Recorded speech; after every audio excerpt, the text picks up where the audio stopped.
Oke, semuanya bangkit berdiri yuk. Sebelum kita mulai, coba kasih tos teman kiri kanannya. Katakan welcome home, happy Sunday. God bless you. Kita pemanasan dulu ya sebelum kita mau bersorak-sorai untuk Tuhan kita. Dan pada pagi hari ini sebelum kita mulai ibadah kita mau sama-sama menenangkan hati kita. Kita mau duduk diam dalam hadirat Tuhan. Sebab hanya dekat dengan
kehidupan kami dari setiap tantangan yang ada. Terima kasih Tuhan, Engkau yang beracara, Engkau yang hadir menjamah setiap umat-Mu yang hadir Tuhan dalam ibadah yang terjadi pagi hari ini. Kami serahkan ibadah ini ke dalam tangan-Mu Tuhan. Kami siap untuk memuji dan meninggikan nama-Mu Tuhan Yesus yang hidup. Mari setiap kita yang siap untuk memuji meninggikan nama Tuhan, sama-sama kita katakan amin. Haleluya. Siap untuk memuji membesarkan nama Tuhan. Come on. Hidup kami adalah tangan Tuhan.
Kristus hidup di dalam kita, maka kita seperti ranting yang tinggal pada pokok anggurannya.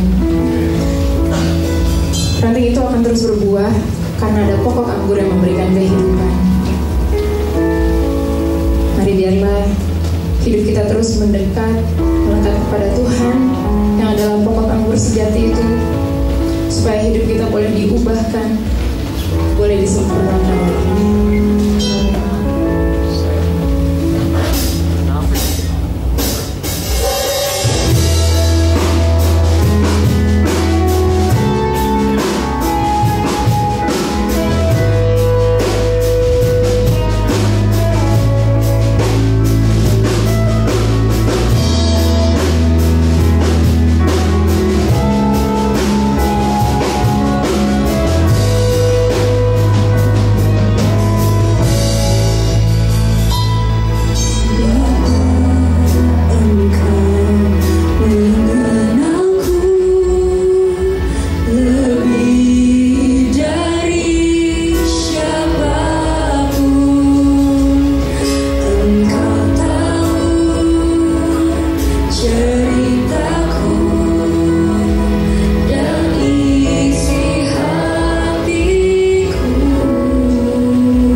kami juga mau Engkau tinggal dalam hati kami,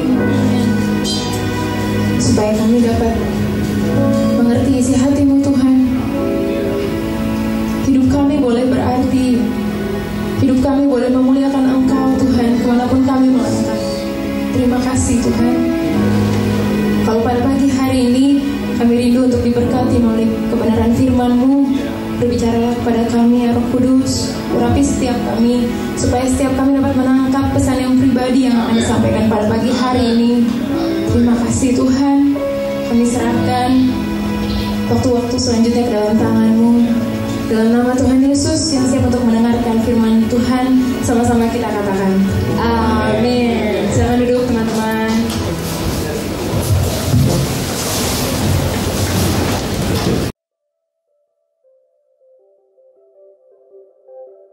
Andai kata Kristus tidak bangkit, kita menjadi orang yang paling malang. Dia mengklaim dirinya anak tunggal Bapa, Allah yang berinkarnasi menjadi manusia.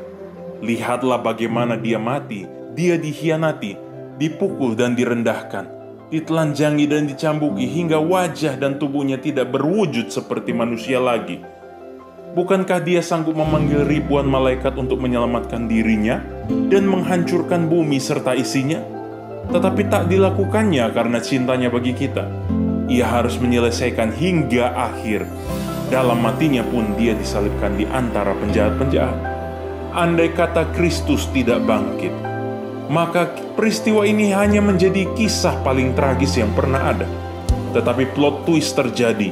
Pada hari yang ketiga, dia bangkit dari antara orang mati. Kebangkitannya mengubah segalanya. Kebangkitannya membuktikan bahwa dia telah mengalahkan maut dan kuasa dosa. Karena kebangkitannya yang telah mengubahkan kita dan jalan cerita kita, kuasa yang membangkitkan dia, kuasa itu pun yang telah membangkitkan kita untuk menghidupi iman yang teguh di dalam dia, yang membawa kita menjadi semakin serupa dengannya. Sebab dia satu-satunya penyelamat yang perkasa, yang memerintah selamanya, Tuhan dari segala yang hidup. Jesus, He is alive.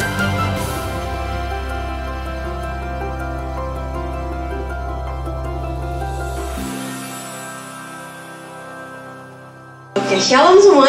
Shalom. Mungkin sebelum kita masuk ke firman, kita satu dalam doa ya. Yuk kita satu dalam doa.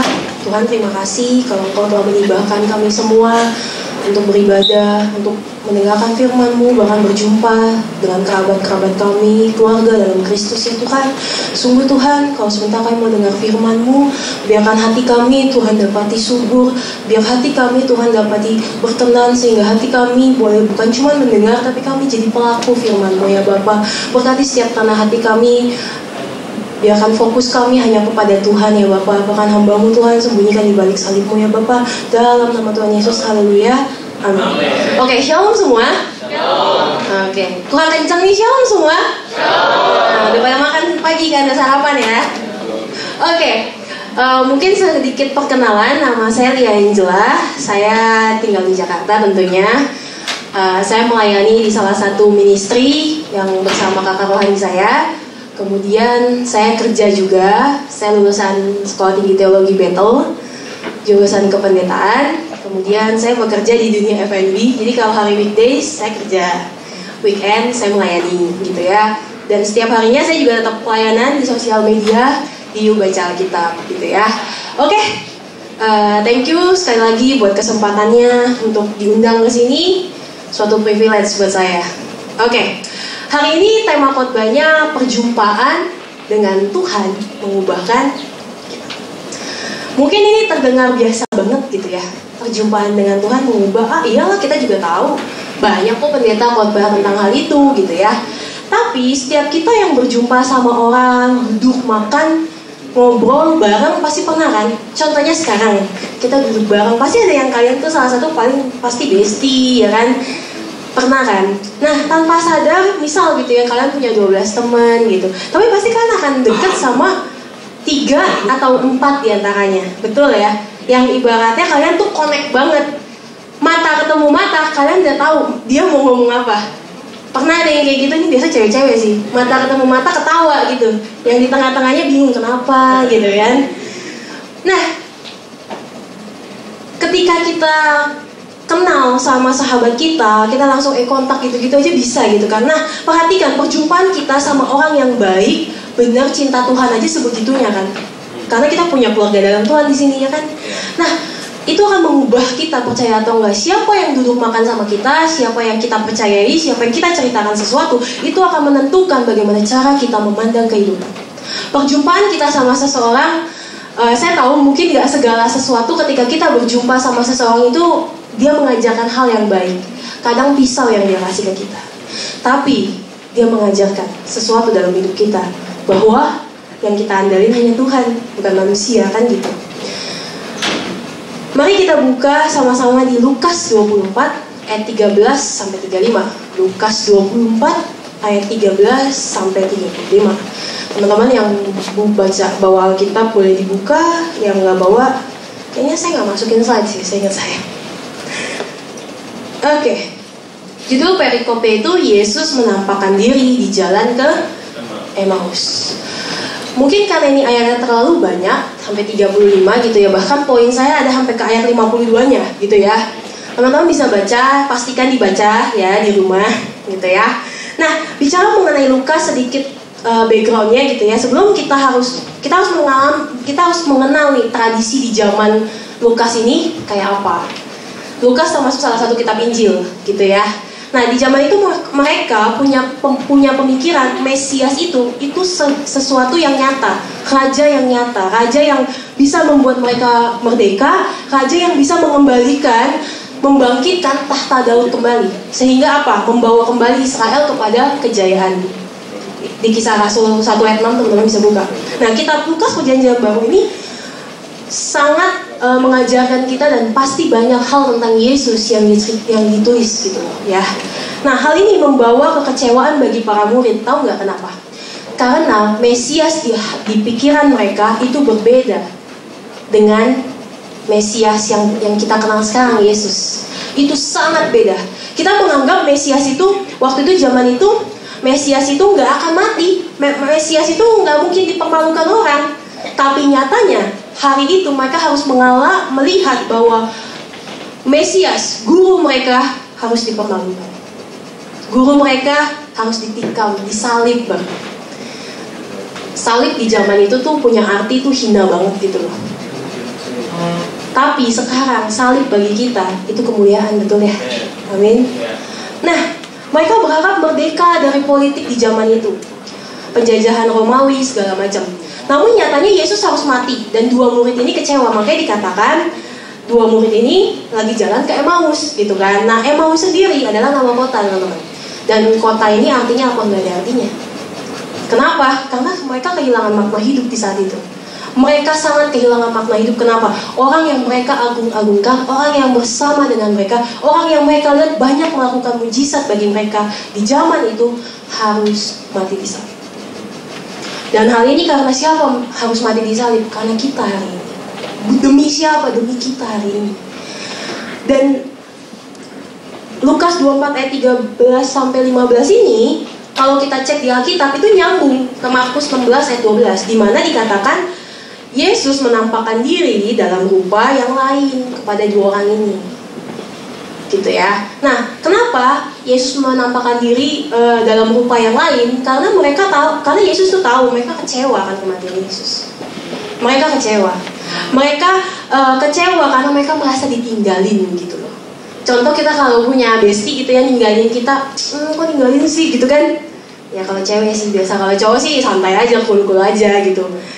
Nah, akhirnya dan mereka merasa hari itu mereka kehilangan sosok guru, kehilangan Mesias yang mereka harapkan yang ada di versinya mereka. Balik lagi, Mesias di versi mereka itu berbeda dengan Mesias Yesus. Nah, dalam Lukas dikatakan Yesus menampakkan diri, dan Yesus menampakkan diri dalam rupa yang lain.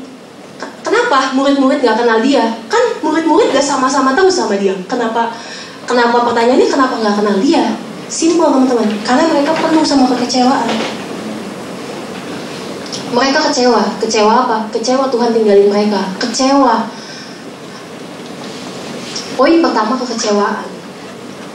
Orang yang kecewa itu nggak bisa lihat apa-apa. Percaya deh, kalau kita kecewa sama Tuhan, kita nggak akan bisa melihat kebaikan Tuhan.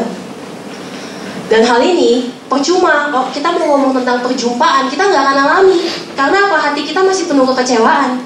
Masih ada tembok gitu loh, untuk kita melihat, oh iya ya karena ini. Oh iya ya aku kecewa, Tuhan izinin karena ini. Kita kan maunya hidup kita bebas dari kekecewaan, bebas dari masalah gitu kan. Dan mata mereka hari itu nggak dicelikkan sama Yesus. Kenapa? Karena hati mereka masih kecewa dan akan sebuah harapan yang salah. Berapa banyak dari kita sering berharap sama sesuatu yang salah. Kita berharap Tuhan jawab doa kita sesuai yang kita mau, sesuai yang kita minta. Tapi nyatanya Tuhan menjawab sesuai apa yang Dia pandang baik, bukan apa yang kita pandang baik. Makanya di ayat 26 dikatakan Mesias yang sesungguhnya itu harus menderita dulu. Tidak ada kemuliaan tanpa penderitaan, teman-teman. Karena itu Yesus menderita, supaya hari ini kita melihat kemuliaan Dia, supaya hari ini kita mengecap kemuliaan Tuhan. Ada dua hal yang membuat kita yang kedua adalah ekspektasi yang salah. Bicara kekecewaan, seringkali gini, kita itu suka menyukai idol yang salah. Siapa di sini yang suka K-pop? Banyak pasti, banyak. Tenang, saya juga suka. Tenang. Tapi ketika kita kejar semua itu, gitu ya, ketika kita punya idol, punya orang yang kita pandang, kita look up sangat, kita pokoknya pengen diri kita jadi kayak mereka, gitu ya, percayalah kita akan kecewa. Karena pada dasarnya apa yang kita kejar di dunia ini itu adalah berhala yang akan mengecewakan kita setelah kita meraihnya. Berapa banyak dari kita udah percaya sama orang terus kita ditusuk dari belakang, dikhianatin, diomongin, dijelekin. Pasti banyak, pasti pernah ngalamin. Dan itu nyata, itu hidup, gitu loh. Tapi akhirnya kita jadi sadar kan, untuk kita nggak berharap sama sesuatu yang salah, sesuatu yang fana, gitu. Kekecewaan akan membuat kita dibutakan untuk kita mengenal Tuhan dan melihat keindahannya. Kita nggak bisa. Kita jadi nggak kenal, kita jadi nggak sadar, kita jadi nggak melek secara rohani, sebab hati terdalam kita itu penuh kekecewaan, penuh kepahitan, penuh luka. Dan jangan harap kita berjumpa atau mengalami perjumpaan sama Tuhan ketika kita masih kecewa. Berapa banyak gitu ya, kita nggak bisa lihat Tuhan tolong kita hanya karena masalah. Berapa banyak dan kita menganggap masalah itu Tuhan jahat. Pasti pernah kan ketika masalah datang kita bilang, kok jahat sih Tuhan, kok gini sih. Kita nyalain Tuhan, kita mau masalah hilang. Tapi kita lupa bahwa keluar dari masalah itu pun kebaikan Tuhan. Itu pun kebaikan Tuhan. Mata kita akan dibukakan gini loh, mata kita akan tercelikan. Kita akan mengalami perjumpaan ketika ada one moment dalam hidup kita, kita bilang gini, ini karena Tuhan yang tolong. Ini maksud Tuhan. Itu momen dimana kita melihat, oh iya ya Tuhan yang tolong. Malu nggak? Malu lah, udah sibuk nyalain Tuhan, kecewa sama Tuhan, gitu ya. Terus kita bilang, aduh ini enggak. Kalau orang itu udah nggak percaya Alkitab, orang itu nggak percaya firman Tuhan, nggak ada hal lain untuk kita bisa lihat, nggak ada yang bisa dilihat dari hidup dia, gitu ya. Nah, makanya Martin Luther berkata, kalau kita membaca ayat-ayat Alkitab dan tidak melihat Kristus di sana, maka kita belum membaca ayat-ayat itu dengan benar. Kenapa? Alkitab itu semuanya tentang Yesus. Lalu, apa yang diubahkan melalui sebuah perjumpaan? Yang pertama, kita akan masuk poin kita yang pertama, mereka berkobar-kobar. Kehadiran Yesus membawa hati yang begitu penuh gairah kepada murid-murid itu. Semangat mereka akhirnya berkobar-kobar untuk memberitakan Injil. Itu ada di ayat 32. Teman-teman bisa cek di ayat 32 ya. Nah, ketika Yesus hadir berbicara di dalam hatinya, semangat mereka berkobar-kobar. Itu akan muncul di hati kita juga. Kenapa? Roh Kudus akan membantu kita, menolong kita untuk kita selalu berkobar-kobar harusnya dalam memberitakan firman Tuhan, dalam membaca firman Tuhan. Kalau hari ini kita dengar firman, kita berdoa, kita melayani, pertanyaannya, apakah hati kita berkobar-kobar setiap kali melihat hari demi hari dapat kita lalui karena kebaikan Tuhan? Siapa yang sadar di sini setiap hari kita kebaikan Tuhan? Boleh angkat tangan? Oh, cuma dikit yang sadar ya? Oke. Nah, setiap hari kita itu kebaikan Tuhan, teman-teman. Kobaran karena Yesus hadir bukan sementara adanya, namun selalu menyala di hati kita. Bukan, kita nggak selalu harus gini loh. Kita nggak harus selalu mengalami hal baik dulu baru kita bilang Tuhan itu baik. Tapi bahkan di tengah ketidakbaikan pun kita harus bisa percaya dan beriman kalau Tuhan tetap melakukan kebaikan. Apa yang dirancangkan manusia sebagai kejahatan, Tuhan ubah jadi kebaikan. Jadi kita nggak perlu takut lagi harusnya gitu loh. Dan kita mampu di titik-titik terendah kita bilang ini, Tuhan baik, Tuhan baik banget. Gitu. Yang kedua, kita akan masuk poin kita kedua, yaitu mengenal Yesus. Karena ketika Tuhan membuka selubung mereka sadar bahwa Yesus bangkit dan berada bersama mereka. Mereka sadar, oh ini Tuhan loh yang ngomong, oh ini Tuhan yang berjalan sama kita, gitu loh. Akhirnya mereka mengenal. Nah, seringkali kita nggak mengenali Yesus gitu loh. Kita cuman berkata, oh ya aku percaya Yesus. Kenapa? Karena kita sibuk akan semua berhala dan kefanaan yang kita kejar. Dan kita kadang sibuk sama kekecewaan yang menimpa kita. Teman-teman, kecewa itu pasti kok, percaya deh. Mau kita rajin kayak apapun, pasti akan ada orang yang mengecewakan kita. Mau kita baik kayak apapun, pasti ada orang yang mengecewakan kita. Jadi saya katakan kecewa itu udah pasti. Mau gak kecewa, tunggu Tuhan panggil pulang. Setiap hidup kita itu udah wajar lah kalau dikecewain orang. Tapi kita harus belajar gini loh. Sekalipun dikecewakan orang, sekalipun manusia mengecewakan, Tuhan gak pernah ngecewain kita. Bahkan Tuhan mengajari kita ketika manusia mengecewakan, hanya Tuhan aja yang bisa kita percaya. Ada momen-momen di tahun 2024 ya, hampir lupa tahun lah ya. 2022 itu saya ngalamin banyak hal. Masuk ke 2023 itu bagi saya lembah yang kelam, dapur perapian mungkin. Nggak ada yang bisa tolong, teman-teman. Mau apa? Mau siapa tolong? Hari itu uang pun nggak bisa tolong, koneksi nggak akan bisa tolong. Jangan sampai kita dibawa ke momen itu sama Tuhan tapi pasti percayalah akan ada momen-momen itu. Tunggu tanggal mainnya. Ada masanya, ada waktunya. Tapi kalau hari itu saya pikir gini loh, kalau hari itu gitu ya, saya nggak bilang Tuhan baik di tengah semua. Wah, itu udah bukan dipukul lagi, dipukul kanan kiri depan belakang atas bawah. Itu isi doa saya berlutut sama Tuhan cuma bilang, Tuhan udah gak bisa apa-apa lagi, udah gak tahu lagi, saya udah serahin sama Tuhan aja. Saya tahu Tuhan yang bela saya. Dan di momen itu saya nggak mau mengatakan Tuhan jahat, enggak. Saya bilang Tuhan baik. Bahkan detik saya ngomong baik pun saya nangis. Kenapa? Karena saya tahu saya mengalami musim yang tidak baik. Nah, hari ini apa musim kita? Pastikan setiap musim kita membawa kita tuh mengenal Yesus, makin mengenal Tuhan. Makanya Ayub katakan, dahulu aku mengenal Engkau dari kata orang, tapi sekarang mataku sendiri melihatnya. Berapa banyak dari kita dengar Tuhan tuh baik kata orang, Tuhan tuh baik kata pendeta, Tuhan tuh baik kata kakak rohani. Tapi berapa banyak dari kita ngalamin lembah kelam dan kita bilang Tuhan baik? Itu pertanyaannya. Percayalah, sooner or later kita akan ngalamin lembah kelam. Saya nggak doain, tapi itu akan ada. Dan itu semua akan memproses kita menjadi mengenal Tuhan dan melihat betapa indahnya Tuhan. Masalah kita bukan yang terindah, masalah kita bukan yang terberat, tapi Kristus ada di dalam setiap masalah, pergumulan, bahkan lembah yang kelam. Amin. Nah, kefanaan itu bicara apa sih? Semua yang kita kejar di dunia ini, teman-teman. Semua yang kita coba raih, semua yang kita coba lakukan segala cara untuk kita meraih itu. Apa yang hari ini kita raih? Dengan cara apa kita meraih itu? Hati-hati. Kalau kita pakai cara yang jahat, kita kompromi sama dosa, hati-hati. Cepet sih naiknya, jatuhnya juga cepet. Pastikan apapun yang kita raih, udahlah gitu. Saya tahu kita semua punya cita-cita, kita semua punya mimpi. Saya pun punya mimpi, saya pun punya visi gitu ya. Tapi percayalah, Tuhan tuh nuntun kita step by step. Nggak akan dia kasih lihat kita ujungnya. sampai ke ujung gitu dia kasih lihat. Enggak. Tuhan nuntun kita satu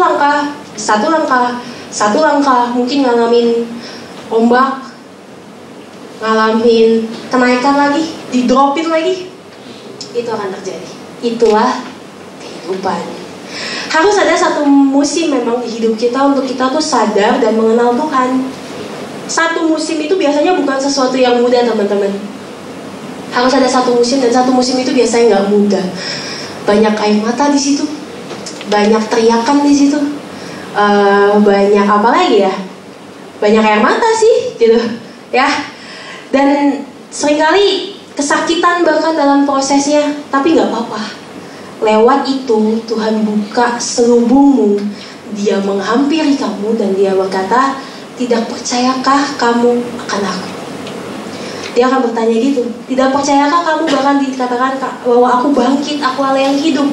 Di tengah-tengah musim itu Dia akan berkata, gak percayakah kamu bahwa kamu punya aku, kata Tuhan. Tuhanmu bangkit, teman-teman. Tuhanmu mengalahkan kematian. Di satu musim itu, selubung itu, cek, Tuhan bukain. Akhirnya apa? Kita jadi kenal pribadinya. Kita dapat berkata seperti Ayub, dahulu aku mendengar engkau dari kata orang, tapi sekarang mataku sendiri memandang engkau. Itu ada di mana? Ayub 42 ayat 5. Teman-teman bisa buka. Ketika Ayub gitu ya, kita tahu ya Ayub betapa salehnya gitu. Nah kita juga sering nih bilang kalau hidup kita lagi menderita, aku tuh kayak Ayub gitu kan. Gitu kan. Padahal kalau kita mau lihat, Ayub tuh wah, semuanya itu beneran pukulan segala sisi, teman-teman. Tapi dia nggak pernah berbuat dosa sama mulutnya kan. Makanya dia ngaku, dia bilang apa? Ya Tuhan, dulu aku kenal Tuhan dari kata orang. Tapi sekarang mataku sendiri memandang Engkau. Saya pun ngomong ini bukan berarti saya nggak ngalamin itu. Saya pun ngalamin kok. Saya tuh orang yang kalau khotbah apa adanya, kalian lihat saya kayak gini, aslinya saya pun kayak gini, gitu. Dan ya kita semua pernah di titik lemah. Kita pasti akan Tuhan bawa bahkan ke badai dan angin yang kencang. Tapi percayalah, kamu gak akan kandas. Kenapa? Karena Tuhan menyertaimu tanpa batas. Amin. Dan poin ketiga saya akan masuk, penuh sukacita. Itu ayat ke-52. Jadi teman-teman baca, nanti saya ngambil dari keseluruhan Lukas 24 gitu ya. Mereka bersukacita karena mereka sadar gitu ya, bahwa Yesus itu adalah Raja yang hidup. Sekalipun Yesus terangkat ke surga, mereka tetap bersukacita hari itu. Tadinya kan mereka kecewa kan, karena Yesus mati kan, ninggalin mereka. Nah sekarang Yesus terangkat ke surga, logikanya mereka harusnya kecewa karena Tuhan ninggalin mereka lagi kan. Tapi hati mereka berubah. Kenapa? Karena mereka kenal Yesus. Mereka mengenal siapa Yesus itu. Penuh sukacita akhirnya. Kenapa? Karena mereka bertumbuh dalam pengenalan akan Dia. Nah karena itu kita butuh untuk bertumbuh dalam pengenalan akan Tuhan. Bersyukurlah ketika kita punya komunitas di gereja ini. Bersyukurlah kita setiap minggu ketemu satu sama lain. Itu menumbuhkan iman. Sekalipun mungkin lembahnya lagi kelam gitu ya, musimnya lagi sedih gitu kali ya, musimnya lagi gak baik-baik aja gitu ya gak apa-apa. Percaya deh, saya tuh tipikal orang yang kalau misalnya lagi gak baik-baik aja gitu ya, saya akan cari orang malahan. Saya akan dengerin cerita orang. Kenapa? Itu membuat saya gak merasa saya yang paling menyedihkan. Justru lewat cerita orang, kita jadi dapat kekuatan. Jadi jangan pernah kita itu merasa ketika masalah kita paling berat, kita stop untuk melayani. Kita gak layak untuk melayani. Enggak. Justru kita harus tetap melayani. Amin. Nah, ketika selubung dibuka, ketika Mesias versi mereka hilang akhirnya gitu kan.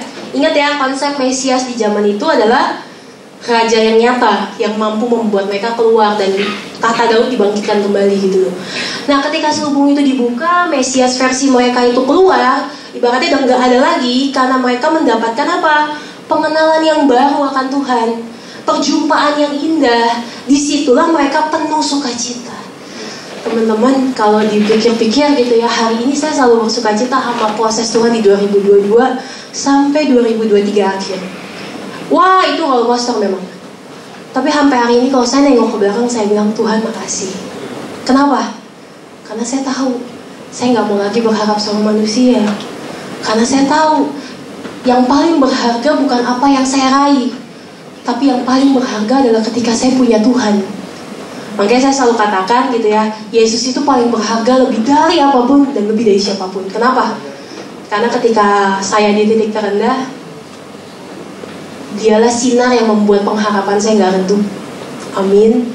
Saya harap itu semua juga boleh kita ingat gitu ketika kita mengalami lembah yang kelam, lembah air mata sekalipun. Kok mereka suka cita kak? Kan Tuhan ninggalin mereka. Mereka suka cita sebab mereka tahu sekalipun Yesus naik ke surga, Dia ada dalam hati mereka. Karena konsep Mesias dunia udah gak ada lagi. Karena kekecewaan itu udah gak ada lagi. Ekspektasi yang salah itu udah gak ada lagi. Karena apa? Mereka sudah mengenal Tuhan dengan dalam. Sukacita mereka membuat mereka senantiasa kayak apa? Mencintai bait Allah, memuliakan Allah. Efeknya apa? Hidup mereka itu kemana-mana tuh memancarkan Kristus gitu loh. Nggak jadi sandungan. Apa yang mereka ucapkan selalu menguatkan orang. Apa yang mereka ucapkan jadi berkat gitu loh. Apapun musimnya mereka sukacita. Karena apa? Karena mereka menemukan bahwa hidup mereka itu untuk kemuliaan Tuhan. Dan ini indah sekali.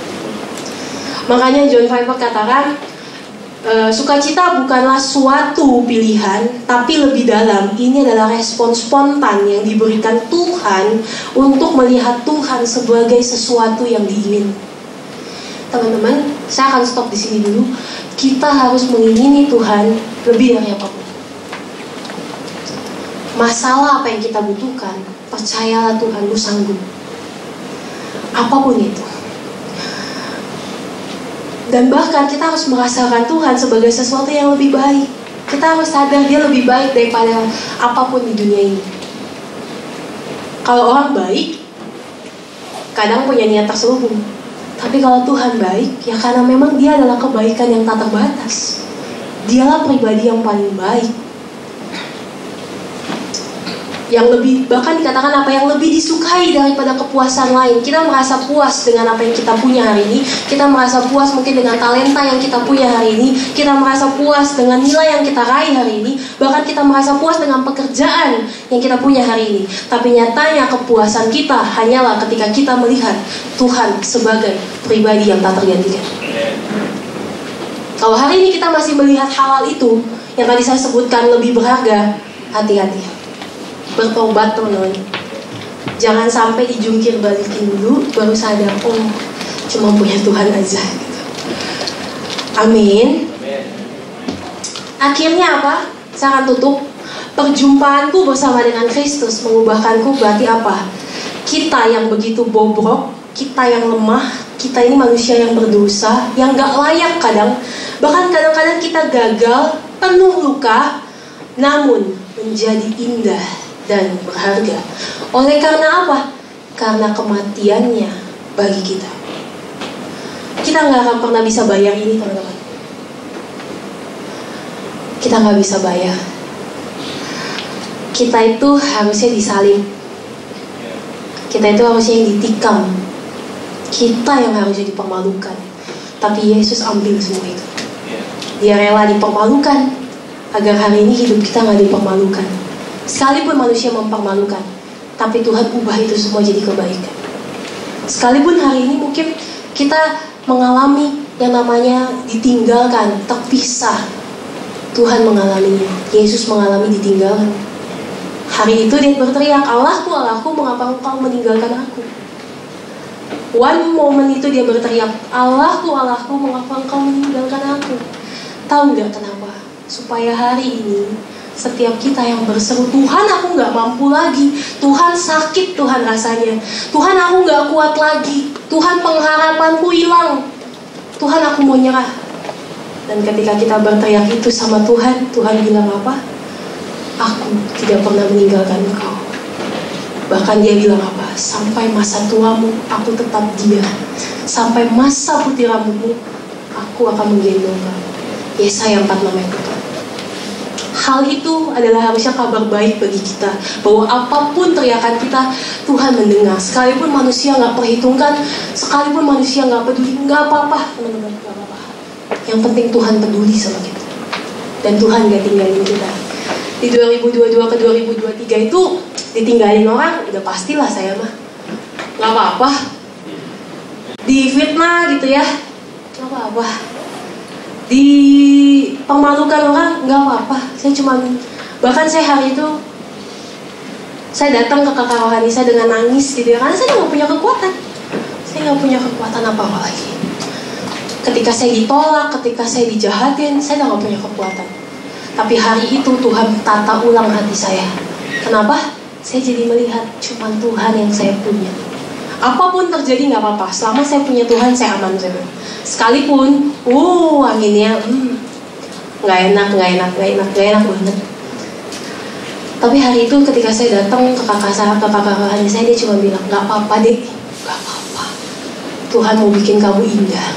So, apapun masalah kita, Tuhan mau bikin kita indah. Apapun pergumulan kita, Tuhan jadiin kita indah. Karena itu perjumpaan terindah, termanis, bukanlah ketika kita menemukan orang yang baik di hidup ini. Bahkan bukan ketika kita menerima mujizat. Bahkan bukan ketika doa kita Tuhan jawab. Bukan. Bahkan bukan segala sesuatu yang bisa kita raih. Bukan, teman-teman. Namun perjumpaan dan terindah, termanis ketika kita menemukan Kristus yang merengkuh, memeluk, memberikan nyawanya untuk kita yang berdosa. Amin. Amin.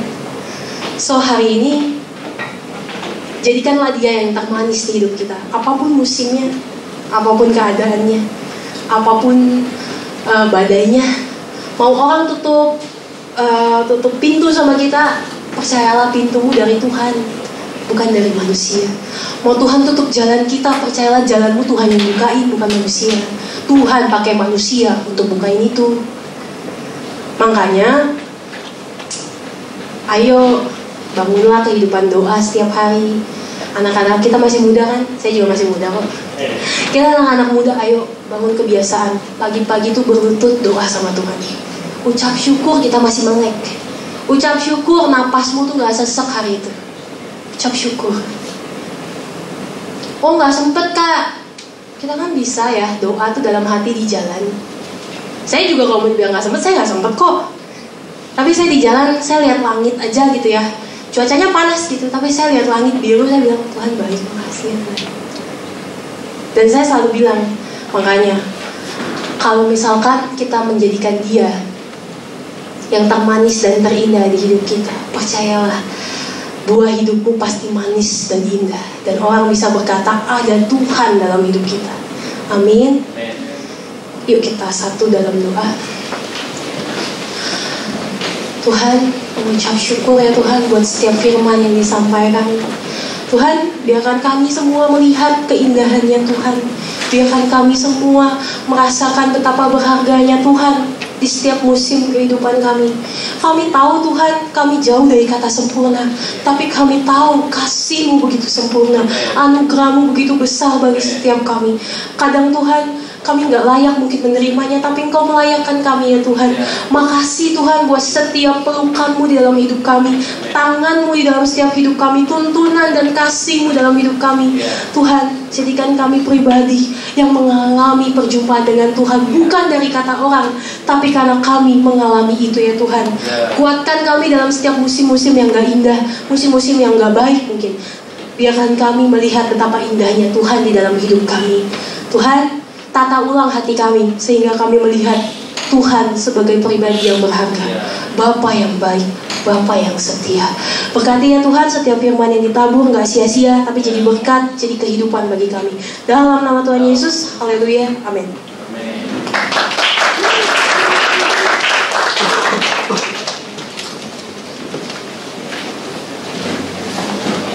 Terima kasih untuk Cici Lia Angela ya. Panggilannya apa? Kakak Cici ayahnya Cici Lia Angela. Kita kasih tepuk tangan sekali.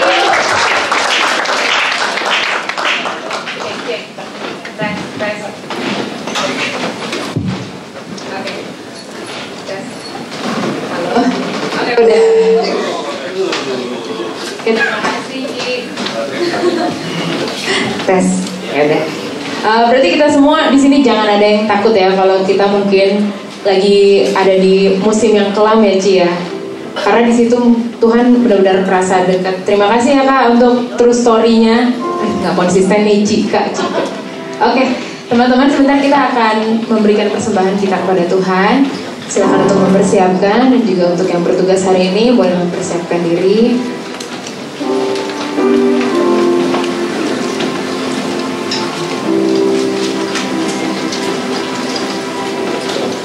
Baik, kita mau sama-sama satu dalam doa ya.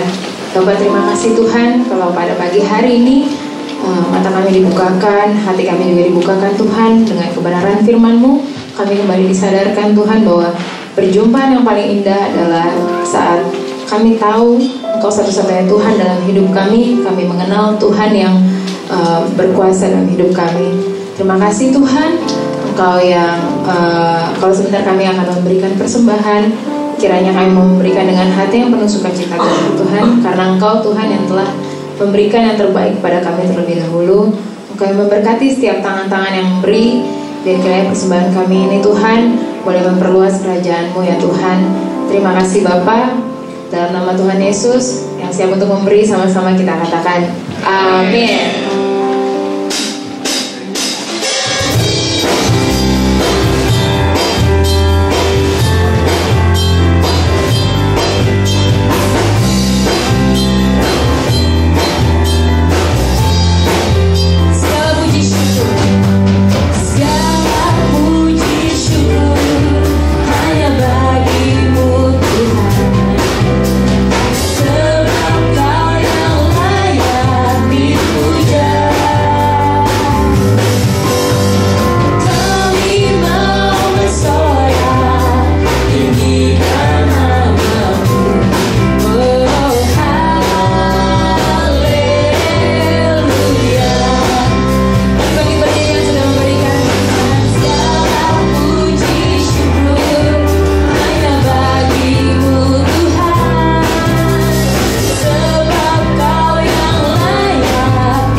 Shalom semuanya.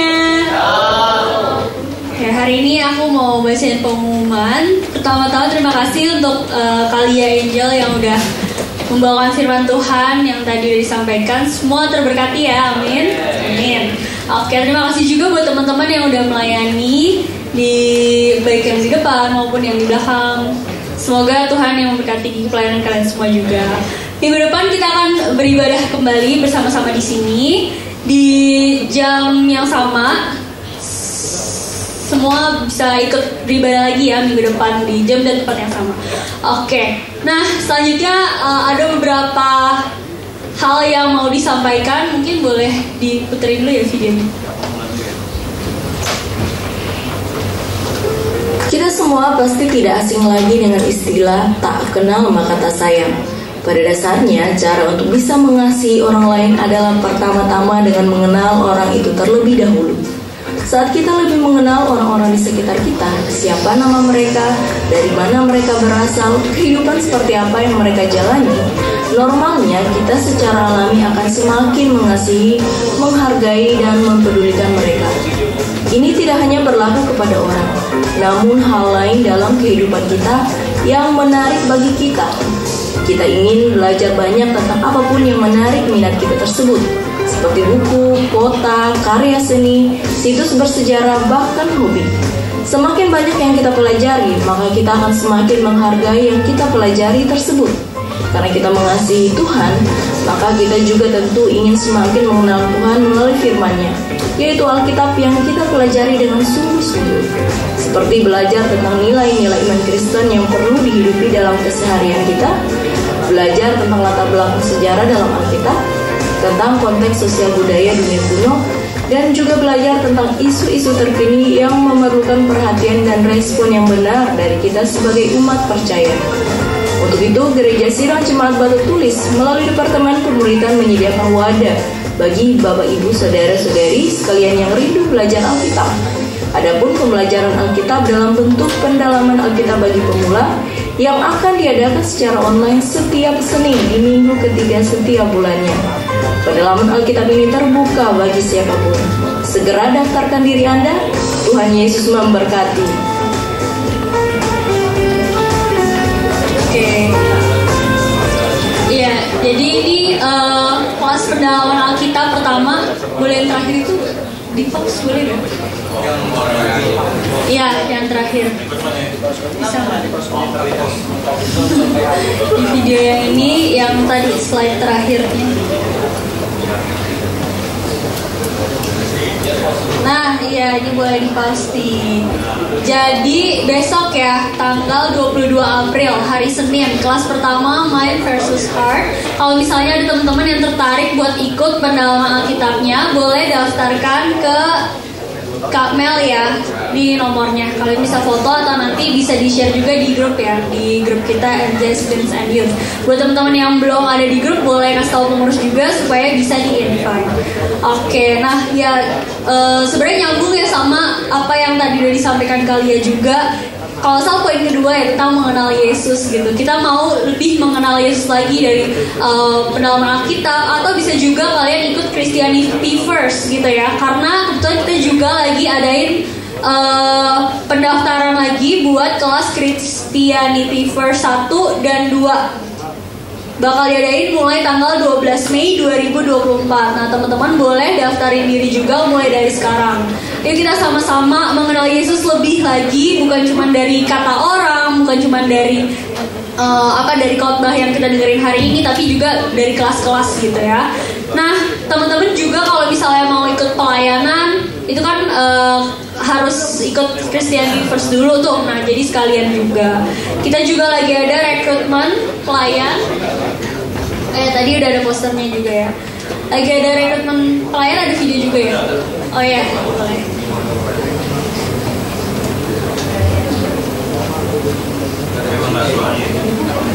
Oke, ini dia ya bidang pelayanannya. Ada usher, paduan suara, guru sekolah minggu, tim penginjilan, tim PW juga bisa.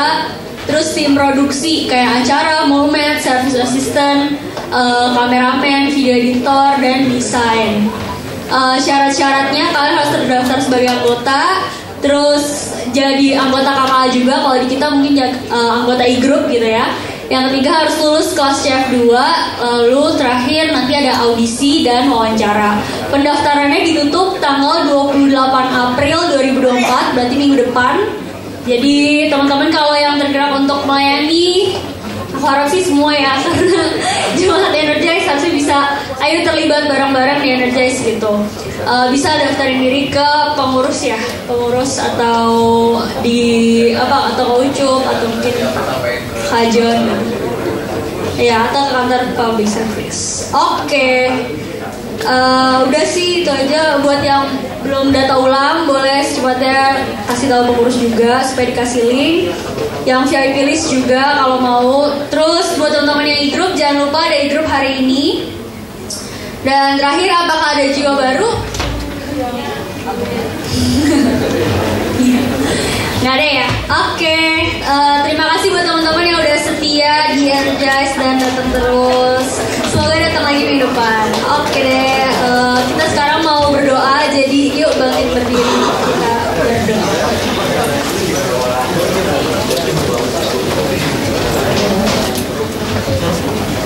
Yuk, mari kita bersatu di dalam doa.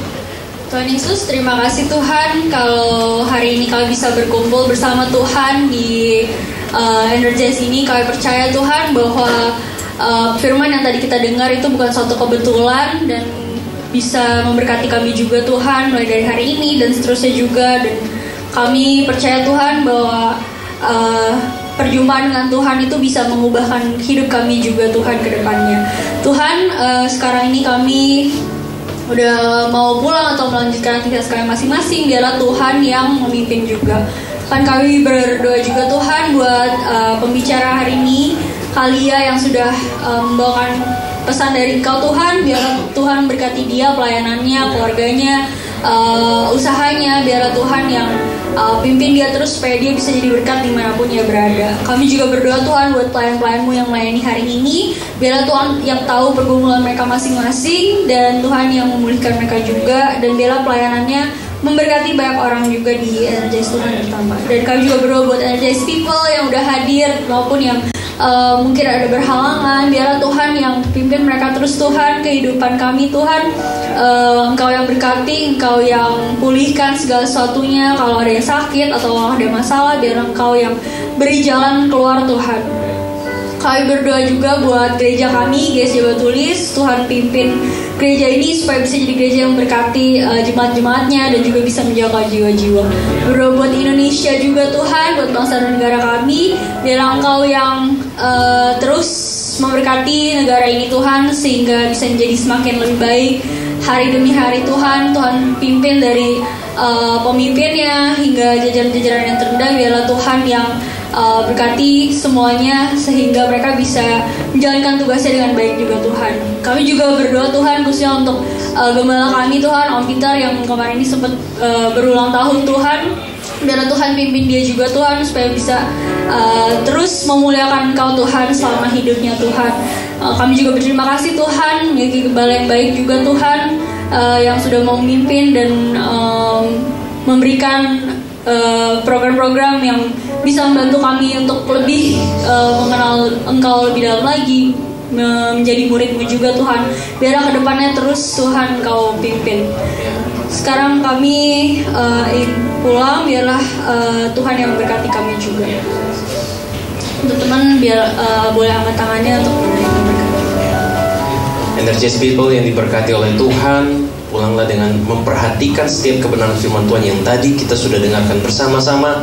Engkau butuh untuk mengalami perjumpaan dengan Tuhan agar engkau mengenal Dia lebih dalam. Engkau mengalami perubahan yang mengubahkan engkau dari dalam keluar dan melalui pekerjaan daripada Roh Kudus. Engkau bisa melihat berbagai macam fasilitas yang disediakan oleh gereja, oleh komunitas, oleh firman Tuhan, dan berbagai macam banyak konten-konten di media sosial yang dapat menjangkau dan memberkati kita untuk memiliki pengalaman dan pengenalan yang dalam akan Kristus. Pulanglah dari tempat ini dengan menerima berkat anugerah dari Allah Bapa, cinta Tuhan kita Yesus Kristus, dan persekutuan dengan Roh Kudus memberkati kita sampai selama-lamanya. Setiap kita yang percaya sama-sama katakan amin. God bless you all. Happy Sunday.